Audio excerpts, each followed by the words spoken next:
माननीय गृह मंत्री जी के द्वारा जो जम्मू कश्मीर आरक्षण विधेयक रखा गया है, इसका समर्थन करते हुए मैं कहना चाहूंगा कि हमारे प्रतिपक्ष के विद्वान प्रतिनिधि विवेक तनखा जी ने आज एक विवेकपूर्ण बात कही कि यह सत्य है कि कश्मीरी पंडितों का जेनोसाइड और नरसंहार हुआ था।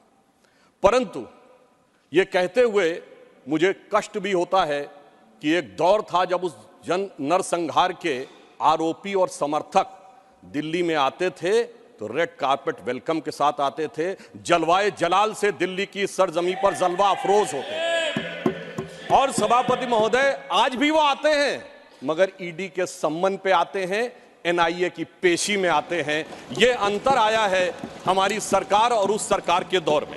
महोदय, मैं एक बात याद दिलाना चाहता हूं, मैं लखनऊ का रहने वाला हूं। वहां भी मैंने बचपन में हिंदू मुस्लिम कॉन्फ्लिक्ट नहीं सुना था, शिया सुन्नी कॉन्फ्लिक्ट सुने थे। इनकी सरकार के समय में शियाओं का जुलूस, मदे साहबा का जुलूस रोक दिया गया था।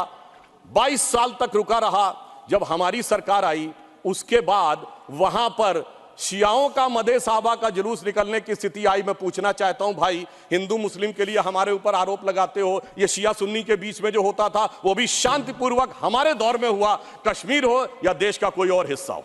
बहुत बताया जाता है कि जम्मू कश्मीर सूफी का बहुत बड़ा सेंटर था।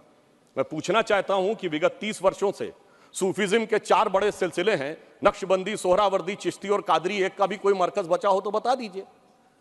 बहुत से लोग विवादित ढांचा गिरने की बात करते हैं, मगर इस हिंदुस्तान में कश्मीर में एक चरारे शरीफ की मजार थी जो सैकड़ों साल पुरानी थी, उसे जला के ध्वस्त कर दिया गया और जलाने वाला कश्मीर भाग गया। उसके बारे में कोई नहीं बोलता। सेकुलरिज्म का सूरमा उत्तर से दक्षिण तक चुप बने रहते हैं। हमारे दिल में उसके लिए भी दर्द है। और मैं ये भी याद दिलाना चाहता हूं कि मुस्लिम समाज के लिए सबसे मुकद्दस मस्जिद हजरत बल पे नवंबर 1993 में आतंकवादियों ने कब्जा कर लिया था। ये वो भी दौर था, मगर इसके बावजूद किसी को उस दौर में खराबी नजर नहीं आती थी। आज जब सब कुछ शांतिपूर्ण और सही ढंग से चल रहा है, तब यह समस्याएं नजर आती हैं। जिस समय आतंकवाद शुरू हुआ था, जस्टिस नीलकंठ गंजू की हत्या उस समय हुई जब श्री राजीव गांधी जी के नेतृत्व में भारत के इतिहास की सबसे मजबूत सरकार थी। वो तो लोगों को याद होगा। मुझे याद है मान्यवर, बचपन में बहुत से लोगों को नहीं याद होगा, वर्ल्ड कप 1983 का जीतने के बाद इंडिया का पहला वनडे इंटरनेशनल कहां हुआ था? 13 अक्टूबर 1983 को श्रीनगर में, भारत और वेस्ट इंडीज के बीच में।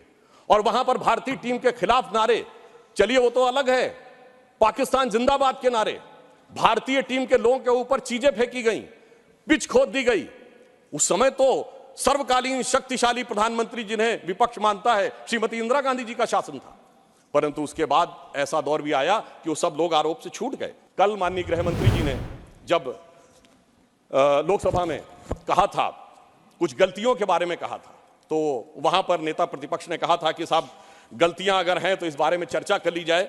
तो मैं सिर्फ ये बताना चाहता हूं कि अगर गलतियों की बात होगी तो बहुत सी ऐसी गलतियां हैं जिन्हें विशेष रूप से ध्यान रखने की आज आवश्यकता है। मैं सिर्फ 1-2-3 तथ्य लोगों के सामने रखना चाहता हूं। जब स्वतंत्रता के उपरांत रियासतों के विलय का महकमा सरदार पटेल के पास था, तो केवल कश्मीर नेहरू जी ने अपने पास क्यों रखा था? नंबर 2, 1946 में महाराजा हरि सिंह जी के विरुद्ध विद्रोह के आरोप में जब शेख अब्दुल्ला जेल में बंद थे, तो पंडित नेहरू स्वयं उनको छुड़ाने के लिए कश्मीर गए और वो भी गिरफ्तार हो गए। यह बात मौलाना आजाद ने अपनी किताब इंडिया विंस फ्रीडम में लिखी है कि इससे तत्कालीन कांग्रेस नेता बुरी तरीके से हतप्रभ हो गए। और इस परिस्थिति में जिस समय पाकिस्तान ने आक्रमण किया, उसे कबायली आक्रमण क्यों कहा गया, सेना का आक्रमण क्यों नहीं कहा गया?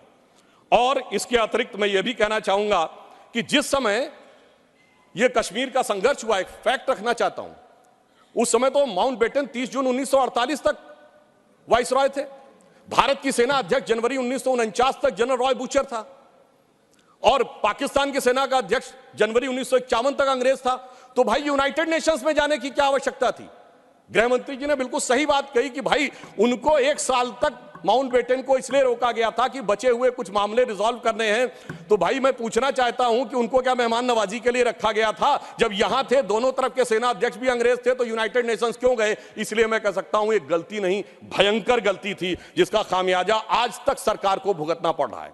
और फिर इतना ही नहीं, करेस्पॉन्डेंट ऑफ सरदार पटेल से बहुत स्पष्ट है कि वहां लिखा जा रहा था कि residual powers will be vested in the interim government of Jammu and Kashmir, जिसको सरदार पटेल के इंसिस्टेंस के ऊपर यूनियन गवर्नमेंट कर दिया गया। अगर रेजिडुअल पावर्स उनके पास वेस्टेड होती तो आप समझ सकते हैं कि आज कितनी बड़ी चुनौती का सामना करना पड़ता। और ये correspondence of Sardar Patel 1945 to 50 के खंड 1 में जो वी शंकर उनके सेक्रेटरी थे, उन्होंने इस बात को लिखा है।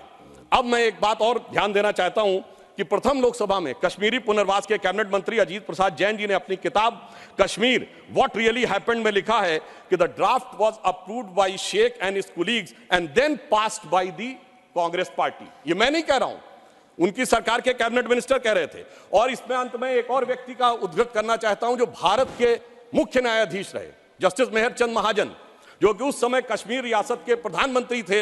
उन्होंने आकर कहा कि 24 अक्टूबर 1947 को वो पत्र लेकर आ गए थे, परंतु उसके बावजूद 2 दिन तक सिर्फ इसलिए मामला अटका रहा। ये मैं नहीं कह रहा हूं, जस्टिस महाजन ने अपनी किताब लुकिंग बैक में लिखा है, चूंकि नेहरू जी की यह शर्त थी कि शेख अब्दुल्ला का पहले स्थान तय हो जाए नई सत्ता में, इसके उपरांत ही कश्मीर के विलय का प्रस्ताव होगा। वो सारी बातें आपको पता होगी कि जब उस समय उन्होंने कहा था कि हम जाकर कराची चले जाएंगे यदि हिंदुओं की रक्षा की गारंटी श्रीनगर में फंसे हुए लोगों की ली जाए।